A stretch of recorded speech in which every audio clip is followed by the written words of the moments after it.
সম্মানিত বাংলাদেশ সরকারি প্রাথমিক বিদ্যালয়ের শিক্ষকবৃন্দ, আসসালামু আলাইকুম। আশা করি আপনারা সকলেই ভালো আছেন। আমাদের সরকারি প্রাথমিক বিদ্যালয়ের জন্য যে নতুন একটি সিস্টেম চালু করা হয়েছে, IPEMIS, তার একটি ভিডিও আমি পূর্বে তৈরি করে এই চ্যানেলে দিয়ে রেখেছিলাম। আশা করি আপনারা সেই ভিডিওটি দেখেছেন।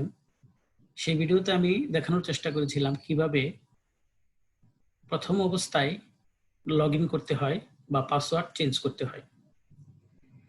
তো আজকের ভিডিওতে আপনাদেরকে স্বাগতম। আজকের ভিডিওতে আমি দেখানোর চেষ্টা করব IPEMIS সিস্টেমের যে মেনু বারগুলি রয়েছে তার কোনটির কি কাজ, সেই বিষয়গুলি দেখানোর চেষ্টা করব। তো আমি প্রথমে একটি ব্রাউজার ওপেন করে নিচ্ছি। আমি ক্রোম ব্রাউজারটি ওপেন করে নিলাম। ওপেন করে আমি সার্চ বক্সে যদি লিখি www.dpe.gov.bd.com, এটাতে লিখে যদি আমি এন্টারে ক্লিক করি, তাহলে আমাকে আমাদের অধিদপ্তরের যে ওয়েবসাইটটি রয়েছে সেই ওয়েবসাইটটিতে আমরা চলে যাব। আমরা একটু অপেক্ষা করব। আমরা আমাদের ওয়েব পেজটিতে চলে আসছি। এখান থেকে প্রাথমিক শিক্ষা অধিদপ্তর, গণপ্রজাতন্ত্রী বাংলাদেশ সরকার, এই লিঙ্কটিতে আমি ক্লিক করব। ক্লিক করার পর আমাদেরকে আমাদের মূল ওয়েবসাইটটিতে নিয়ে আসবে এবং আমরা এসে পড়লাম। আসার পর এখান থেকে যদি আমি একটু নিচে যাই, ক্লিক ইউর IPEMIS যে অপশনটি রয়েছে, আমি এটিতে ক্লিক করব। এটিতে ক্লিক করার পর এরকম একটি পেজ আমাদের সামনে শো করবে। তো গত ভিডিওতে আমি আপনাদেরকে দেখিয়েছিলাম এখানে আমরা কিভাবে ইমেল অথবা মোবাইল নাম্বার দিতে হয় এবং ডিফল্ট যে 00060 বা 6টি শূন্যর মাধ্যমে এখানে কিভাবে সাইন ইন করতে হয়, পূর্ব ভিডিওতে আমি আপনাদেরকে দেখানোর চেষ্টা করেছিলাম। আপনারা সেই ভিডিওটি দেখে আসতে পারেন। তো ডিফল্ট পাসওয়ার্ডটি দেওয়ার পর আমি যে পাসওয়ার্ডটি ক্রিয়েট করেছিলাম, এখন আমি সেই পাসওয়ার্ডটির মাধ্যমে এই সাইটটিতে ঢোকার চেষ্টা করব। Integrated primary education management information system যে সাইটটি আমাদের জন্য ওপেন করা হয়েছে, সেখানে মেনু বারের যে পরিচিতি, আমরা কোন মেনুতে কি পাবো বা কোন মেনুর কি কাজ, সেই বিষয়টি আজ এই ভিডিওর মাধ্যমে দেখার চেষ্টা করব। তো আমি আরেকটি কথা বলে দিচ্ছি, এখানে ইমেল বা ফোন নাম্বারের যে ঘরটি রয়েছে, এখানে বিদ্যালয়ের সহকারী শিক্ষকদের যে ফোন নাম্বার সেটি দিলে কিন্তু এটা হবে না। এখানে প্রধান শিক্ষকের যে অফিসিয়াল ফোন নাম্বারটা আছে সেটা দিয়ে এখানে আমাদের লগ ইন করতে হবে। তো এখানে আমি ফোন নাম্বারটা দিয়ে নিচ্ছি। ফোন নাম্বারটা দেওয়ার পর আমি আমার ক্রিয়েট করা যে পাসওয়ার্ডটা ছিল সেটি এখানে দিয়ে লগ ইন করে নিচ্ছি। মোবাইল নাম্বার এবং পাসওয়ার্ড দেওয়ার পর আমি এখানে এটাকে সাইন ইন করে নিচ্ছি।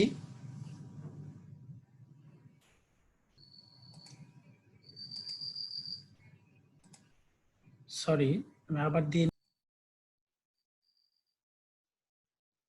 আমরা আমাদের যে ড্যাশবোর্ড IPEMIS সিস্টেমের যে মূল পেজ সেটিতে আমরা চলে আসছি।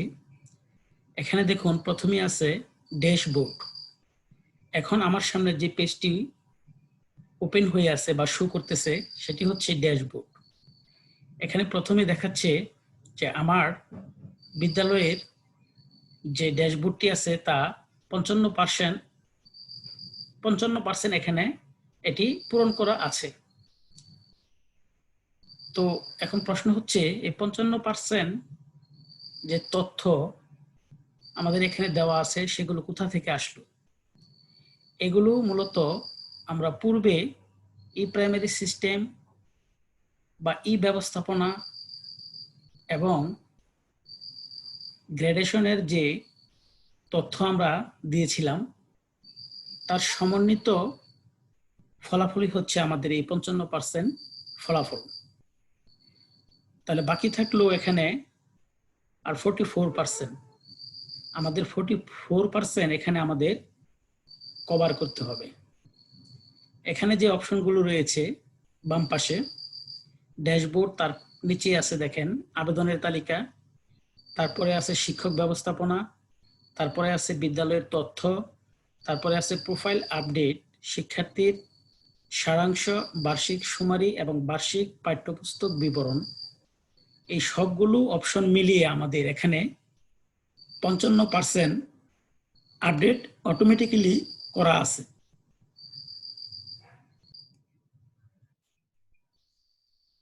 বাকি 44% আমাদের এই অপশনগুলো থেকে পূরণ করে 100% কমপ্লিট করতে হবে। আমরা যদি এখানে বিভিন্ন অপশনে যে তথ্যগুলো দেওয়া আছে সেই তথ্যগুলো ব্যতীত বাকি যে তথ্যগুলো রয়েছে সেগুলো যদি আমরা পূরণ করে নিই তাহলে এখানে আমাদের 100% কমপ্লিট দেখাবে।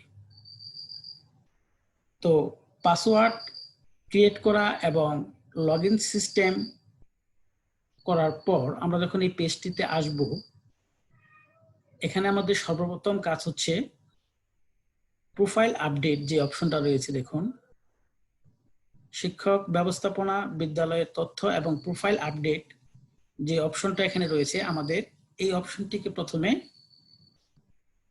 পূরণ করে নিতে হবে।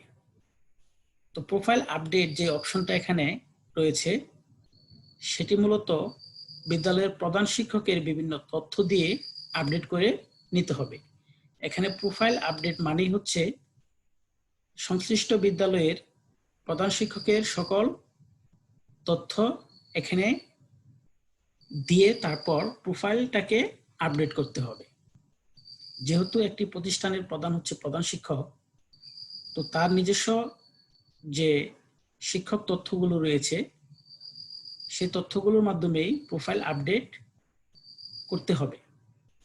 তো আমি আপনাদেরকে এখানে যে অপশনগুলো রয়েছে বা মেনু বারগুলো রয়েছে পেজের বাম পাশে তা নিয়ে একটি বিস্তারিত আলোচনা আজকের এই ভিডিওতে করার চেষ্টা করব। প্রথমে আছে দেখেন ড্যাশবোর্ড, এখানে বিদ্যালয়ের নাম শো করতেছে 55% কমপ্লিট, তারপর বিদ্যালয়ের কোড, প্রতিষ্ঠার বছর, বিভাগ, জেলা এবং উপজেলা, এগুলো দেখেন অটোমেটিক্যালি এখানে দেওয়া আছে। এগুলো আমাদের কমপ্লিট করার কোনো প্রয়োজন নেই। বিদ্যালয়ের ধরন, বিদ্যালয়ের গ্রেড, অনুমোদিত পোস্ট, শূন্য পদ সংখ্যা, মডেল বিদ্যালয় কিনা বা প্রধান শিক্ষকের নাম, এগুলো দেখুন এখানে অটোমেটিক্যালি দেওয়া আছে। এগুলো আমাদের পূরণ করার কোনো প্রয়োজন নেই। তারপরে আছে দেখেন এটি কিন্তু ড্যাশবোর্ডের অংশ।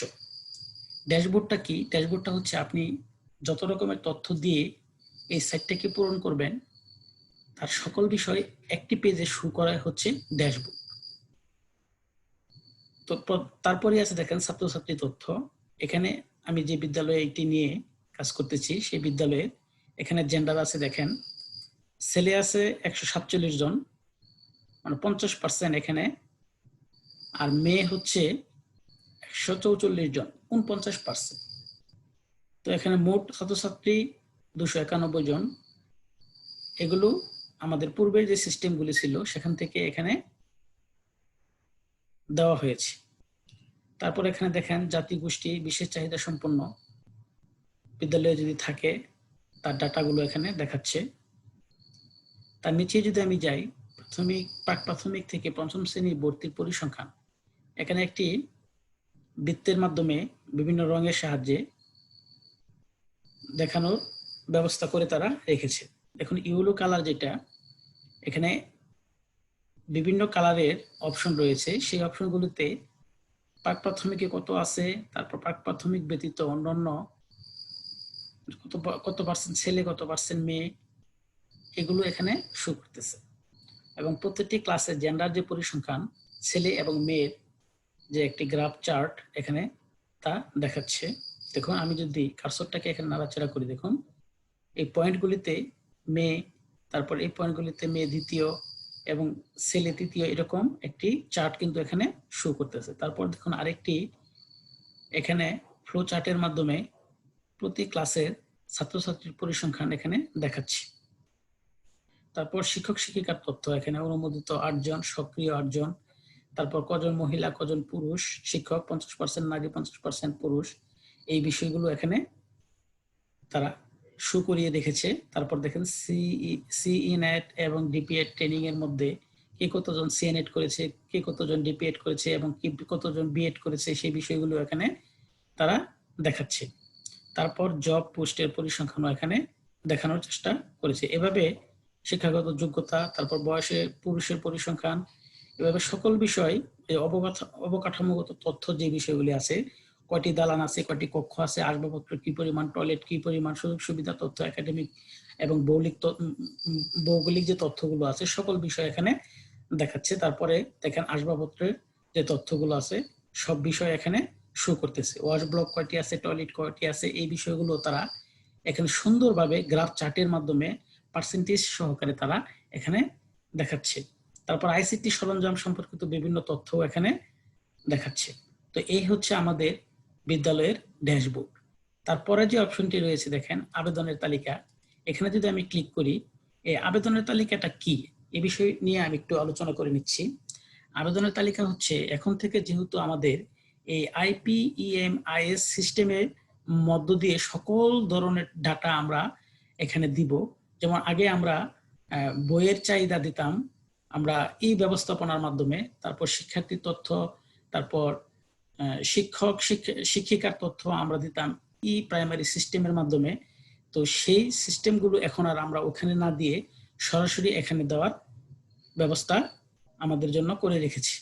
এখানে দেখুন পেন্ডিং আবেদন সমূহ। আমরা যদি কোনো আবেদন করি, যেমন আমরা যদি এই বছর আমাদের কি পরিমাণ বই লাগবে বা আমাদের কি পরিমাণ আসবাবপত্র লাগবে, আমাদের বিদ্যালয়ের জন্য কোনো বিল্ডিং লাগবে কিনা, বা ওয়াশ ব্লক বা টয়লেট, অথবা দেখা গেছে যে পানির জন্য সাবমার্সিবল পাম্প লাগবে কিনা, সেগুলোর জন্য যদি আমরা কোনো আবেদন করে থাকি তাহলে আমরা এখান থেকে আবেদন করতে পারবো। এখানে আবেদন করলে এখানে এটা শো করবে। দেখুন এখানে পেন্ডিং আবেদন সমূহ, যেহেতু আমাদের কোনো আবেদন এখনো করা হয়নি, সিস্টেমটা একেবারেই নতুন, তাই এখানে কোনো পেন্ডিং আবেদন এখানে শো করতেছে না। তো আমরা যে কোনো ধরনের আবেদন এখন আমরা এই সিস্টেমের মাধ্যমে আমরা করে থাকবো। তাহলে অধিদপ্তর থেকে সরাসরি কোনো মাধ্যম ছাড়াই আমাদের আবেদনগুলো তাদের কাছে পৌঁছে যাবে। তারপর দেখেন আমার আবেদন সমূহ, আমি যদি কোনো আবেদন করতাম তাহলে এখানে সেই আবেদনগুলো এখানে দেওয়া থাকতো। যেমন আমার বিদ্যালয়ে যদি একটি সাবমার্সিবল পাম্প লাগতো, অথবা যদি কোনো এই বছর কি পরিমাণ বই লাগবে, বা কি পরিমাণ বেঞ্চ চেয়ার টেবিল লাগবে, বা কোনো বিল্ডিং লাগবে কিনা, সেই সম্পর্কিত যদি কোনো আবেদন আমি করতাম তাহলে এটা এখানে রেকর্ড হয়ে থাকতো। তারা এখান থেকে এই রেকর্ডটি দেখে আমাদের যে রিকোয়ারমেন্টগুলি আছে সেগুলো তারা সরাসরি পূরণ করতে পারবে। তারপর আবেদন সমূহের ইতিহাস, আমরা যে পরিমাণ আবেদন এখন থেকে করব, এই বিদ্যালয়ের একদম শেষ পর্যন্ত যত আবেদন আমরা করব এখানে তার রেকর্ড হয়ে থাকবে। তো এই হচ্ছে আমাদের আবেদনের তালিকার বিষয়বস্তু। তারপর দেখুন আছে শিক্ষক ব্যবস্থাপনা। এখানে নতুন কোনো শিক্ষক আসলে আমরা এখানে অ্যাড করে দিব, এবং আমাদের বর্তমান যে শিক্ষক বা শিক্ষিকার পরিমাণ রয়েছে তাদের সকল ডাটা বা তাদের পরিমাণ এখানে দেখাবে। নতুন কোনো শিক্ষক আসলে এখানে এটার মাধ্যমে আমরা তা সংযুক্ত করতে পারবো। আর প্রথমে যেটা আছে শিক্ষকের তালিকা, আমাদের বিদ্যালয়ের যে পরিমাণ শিক্ষক রয়েছে তাদের নাম এবং তাদের লিস্ট দেখুন এখানে শো করতেছে। এখানে আমার বিদ্যালয়ের প্রতিটি টিচারের নামের তালিকা এবং তাদের সকল ডিটেলস এখানে দেখাচ্ছে। তারপর আছে নতুন শিক্ষক, যে আমাদের বিদ্যালয়ে যদি কোনো নতুন শিক্ষক আসে বা কোনো পোস্ট খালি থাকে তাহলে আমরা এখানে অ্যাড করলে এখানে এই নতুন শিক্ষক হিসেবে তার ডাটাটা এখানে থেকে যাবে এবং শিক্ষক তালিকাতে অ্যাড হয়ে যাবে। তারপরে যে অপশনটা রয়েছে দেখুন বিদ্যালয়ের তথ্য। এখানে যদি আমি ক্লিক করি, একটু অপেক্ষা করার পর দেখবো এখানে আমার বিদ্যালয়ের যাবতীয় তথ্য দেখাচ্ছি। মৌলিক তথ্য আছে, তারপর একাডেমিক তথ্য, ভৌগোলিক তথ্য, সুযোগ সুবিধার তথ্য, ভূমির তথ্য, ভবনের তথ্য, তারপর তথ্য, টয়লেটের তথ্য, ওয়াশ ব্লকের তথ্য, পানি জলের ব্যবস্থা তথ্য, এরকম আসবাবপত্রের তথ্য, আইসিটি সকল বিষয় দেখুন এখানে আমি পূর্বে যে সকল সিস্টেমের মধ্যে দিয়ে রেখেছিলাম সেখান থেকে এনে তারা এগুলো এখানে অ্যাড করে রেখেছে। দেখুন আমার মৌলিক যে তথ্যগুলো রয়েছে এখানে বিভাগ, জেলা, উপজেলা, ইউনিয়ন, ক্লাস্টার এবং বিদ্যালয়ের ধরন, বিদ্যালয়ের কোড, তারপরে বিদ্যালয়ের নাম, সকল বিষয় এখানে দেখাচ্ছে। মডেল বিদ্যালয় কিনা, প্রতিষ্ঠার বছর, গেজেটের নাম্বার এবং গেজেট প্রকাশের তারিখ, সকল বিষয় এখানে দেখাচ্ছে। আমাদের যদি প্রয়োজন পড়ে এখানে আমরা এইগুলো অ্যাড করে আমরা এখানে আপলোডে দিয়ে এটা আমরা এখানে আপলোড করতে পারবো। তারপর দেখুন একাডেমিক তথ্য, আমাদের প্রাক প্রাথমিক শ্রেণীর সকল বিষয় প্রথম থেকে একদম পঞ্চম শ্রেণী পর্যন্ত যা বিষয় আছে সবকিছু এখানে শো করতেছে। আমাদের কি কি শ্রেণীকক্ষ রয়েছে, যেমন প্রাক প্রাথমিকে টিক চিহ্ন দেওয়া আছে, প্রথম শ্রেণীতে টিক চিহ্ন দেওয়া আছে, দ্বিতীয়, তৃতীয়, চতুর্থ, পঞ্চম। দেখেন এখানে কিন্তু ষষ্ঠ, সপ্তম এবং অষ্টমে কিন্তু টিক চিহ্ন দেওয়া নেই। তার মানে আমাদের বিদ্যালয়টি প্রাক প্রাথমিক থেকে পঞ্চম শ্রেণী পর্যন্ত সেটা এখানে অটোমেটিক্যালি টিক চিহ্ন দিয়ে শো করে রেখেছে। তারপরে পাঠদানের মাধ্যম, এটা আমার বাংলা মিডিয়াম, এটাও এখানে টিক চিহ্ন দেওয়া আছে। একাডেমিক কার্যক্রম চালু আছে কিনা এখানে আছে। তাই এরকম যত বিষয় আছে সকল বিষয় দেখুন এখানে বিদ্যালয়ের যাবতীয় তথ্যগুলো শো করতেছে। যদি কোনো তথ্য এখানে অপূর্ণতা থেকে থাকে বা দেওয়ার প্রয়োজন পড়ে আমরা এখানে দিয়ে জাস্ট আপডেট যে অপশনগুলো থাকে সেই অপশনগুলোতে আমরা ক্লিক করে নিব। সেগুলো আমি আপনাদেরকে পরবর্তী ভিডিওতে দেখানোর চেষ্টা করব। তারপরে দেখুন যে অপশনটি রয়েছে প্রোফাইল আপডেট। আমি যদি প্রোফাইল আপডেটে ক্লিক করি, দেখুন এখানে আমার বিদ্যালয়ের যে কোডটি রয়েছে সেই কোডটি এবং প্রধান শিক্ষকের নাম এখানে শো করতেছে, তার মৌলিক তথ্য, ঠিকানা এবং পারিবারিক তথ্য সকল বিষয় এখানে প্রধান শিক্ষকের যাবতীয় ডাটাগুলো এখানে দেখাচ্ছে। তো এখানে যদি আমাদের বিদ্যালয়ে প্রধান শিক্ষকের কোনো তথ্য এখানে অপূর্ণতা থাকে বা দেওয়ার প্রয়োজন পড়ে আমরা এখানে দিয়ে জাস্ট এখানে এই পরবর্তী ধাপ যে নিচে অপশনটি রয়েছে দেখুন নীল কালারের সাদা লেখার মধ্যে, সেই অপশনটিতে আমরা দিয়ে এটাকে এখানে আপডেট করে নিব। তারপরে আছে শিক্ষার্থীর সারাংশ। এখানে শিক্ষার্থীর সংখ্যা প্রথম শ্রেণীতে কত, দ্বিতীয় শ্রেণীতে কত, এরকম পঞ্চম শ্রেণী পর্যন্ত কতজন ছাত্র রয়েছে এবং কতজন শিক্ষার্থী বালক এবং কতজন শিক্ষার্থী বালিকা তার তথ্য এখানে রয়েছে এবং বয়স সহ। দেখুন এখানে সকল বিষয়, জেন্ডারের পরিসংখ্যান, ধর্ম, পাঠের মাধ্যমে অনুযায়ী বিষয়, সকল বিষয় এখানে বিশেষ চাহিদা সম্পন্ন আছে কিনা তাও এখানে দেখাচ্ছে, নৃগোষ্ঠী বা উপজাতির কোনো স্টুডেন্ট এখানে আছে কিনা তাও দেখাচ্ছে। তারপর প্রতিটি শ্রেণীতে নতুন ভর্তিকৃত এবং একই শ্রেণীতে পুনরাবৃত্তি থাকলে, রিপিটার থাকলে তার তথ্য এখানে দেওয়া লাগবে। প্রাক প্রাথমিক শ্রেণীর সকল বিষয় এখানে আমাদের দিতে হবে। তো এই হচ্ছে আমাদের শিক্ষার্থীর সারাংশ। তারপর বার্ষিক সুমারি এবং বার্ষিক পাঠ্যপুস্তক বিতরণ। দেখুন এখানে আমরা যে বছরে একবার জানুয়ারির 1 তারিখে বার্ষিক পাঠ্যপুস্তকগুলো আমরা বিতরণ করে থাকি, তার সকল ডাটা আমরা এখানে পাবো আমাদের বিদ্যালয়ে, বা এখানে আমাদের অ্যাড করে রাখতে হবে।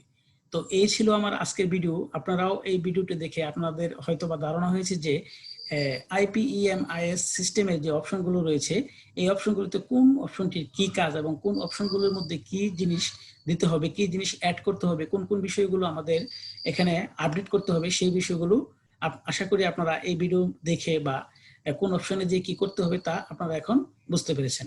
তো আজ এই পর্যন্ত, আজ আর কথা বাড়াবো না। আল্লাহ হাফেজ।